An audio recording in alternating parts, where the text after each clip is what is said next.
Orang-orang itu sudah mulai menemukan hiburan-hiburan yang membuat mereka tuh merasa puas. Akhirnya, wes bosen lah, ceramah terus. Ngono-ngono tok gitu.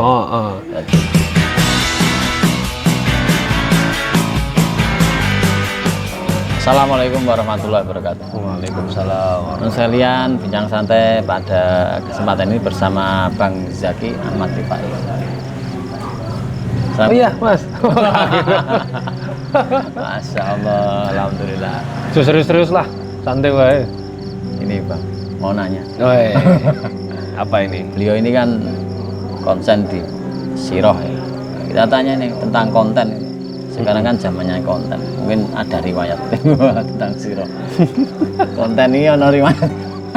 Apa memang masa-masa milenial ini muncul begitu?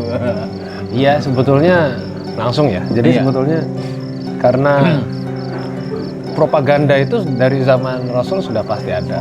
Zaman dulu ada nama nama musuhnya adalah Nadar bin Haris ya. Dulu itu yang menjadi penyebab turunnya salah satu ayat di surat Luqman. Wa minan nasi may yashtari lawal hadid yudil an sabilillah. Jadi dia itu mengajak semacam penyanyi atau biduan perempuan itu. Jadi kalau misalnya Nabi saat berdakwah di Makkah itu sedang berbicara, sedang ceramah lah katakanlah seperti itu. Lah dia itu ngajak perempuan itu, penyanyi itu untuk mendistrak. Jadi mendistraksi orang-orang ketika mendengarkan pesan Nabi. Disuruh nyanyi di samping Nabi. Itu. Jadi memang ada orang-orang yang bertujuan untuk membuat umat Islam itu terdistraksi dari agamanya sendiri, keluar dari agama sendiri secara pelan-pelan, tidak mendengarkan ceramah-ceramah kiai, ustadz, tidak menarik lagi gitu kan.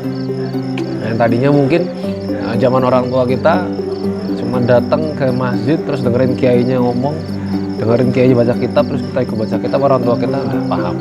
Kalau sekarang ini kan nggak seperti itu kan.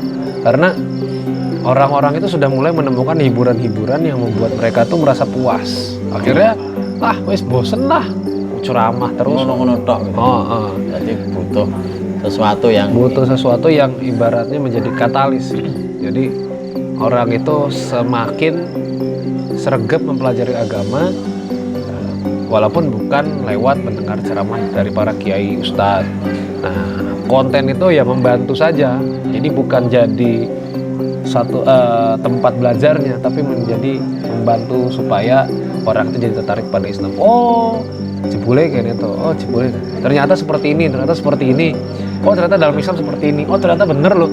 Islam itu mengajarkan supaya kita tidak insecure gitu. Istilah-istilah sekarang yang harus kita counter gitu. Kalau sego macan sama kopi ini termasuk pendukung. Termasuk. Apalagi sekarang kopi jadi semacam bahasa yang bisa mengeratkan persaudaraan. Misalnya, ya ngopi-ngopi dulu sini ya gitu.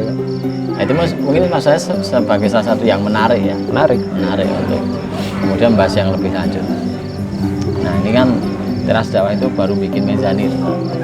Sudah proses dan ini tinggal finishing.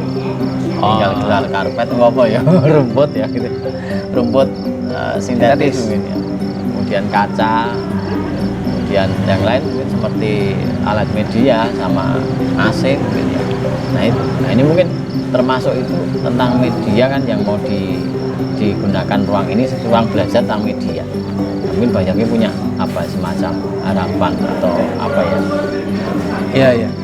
Karena setahu saya ini kan mau dibangun sebagai kantornya kreator. Ya, dan kreator, pokoknya segala hal yang kreatif tentang dakwah.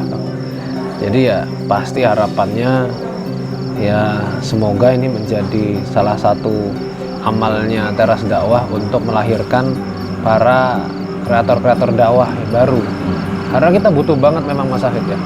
Kita butuh sekali pelaku-pelaku kreatif di bidang dakwah.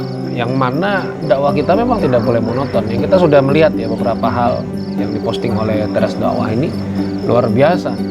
Yang kadang tidak terpikir oleh bahkan para ustadz gitu kan, oleh para asatid itu belum pernah terpikir gitu untuk membuat konten yang seperti itu. Ya meskipun ya terkadang ada hal-hal yang offside ya. Terlalu Offside bersemangat. Jadi akhirnya terus mendatangkan kritikan, masukan dari para ustadz yang ini sangat berharga sebetulnya. Ya. Nah maka penting sekali untuk dibuat rumahnya supaya para konten kreator ya yang menyebarkan dakwah itu yang pertama dia tetap dalam jalur kreatifnya, Punya ya, batasan-batasan ini ya. potensinya tetap termanfaatkan, tapi juga ada batasan-batasan. Kalau kita lepas gitu aja kan ya kamu bikin konten wes kan ini nggak terjaga. Tapi kalau kita bikin seperti ini kan otomatis ada Ustadz siapa, Ustadz Jaya, Ustadz siapa yang ada di sini semuanya bisa memberikan masukan ya. Harusnya jangan seperti itu, harusnya begini itu kan sesuatu yang luar biasa. Makanya harapannya ini menjadi apa ya, semacam kawah candra di muka bahasa nilai. Ini laboratorium ya, menjadi semacam tempat belajarnya teman-teman semua dan juga tempat mengembangkan potensi kreatifnya.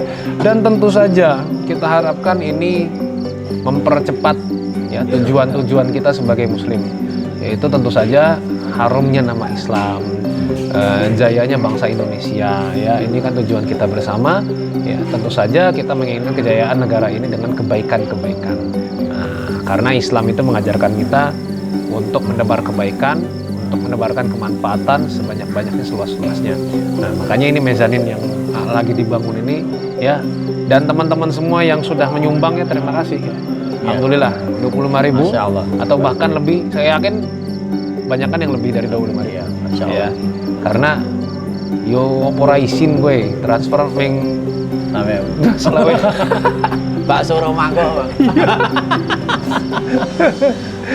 Cuma 25.000 pasti akan banyak yang lebih, dan ini luar biasa teman-teman. Kalau ini benar-benar digolkan menjadi kebaikan, pahalanya akan ngalir terus ya sampai kita wafat bahkan ya Mas. Insya Allah Ya. Jadi teman sekalian silahkan, masih tersedia kuota untuk ikut donasi. Untuk finishing silahkan, nomor rekening sudah tersedia di sini ya. Baik, mungkin kan cukup Bang Yagi untuk bincang santai pada kali ini. Jazakumullah khairan. Assalamualaikum. Waalaikumsalam.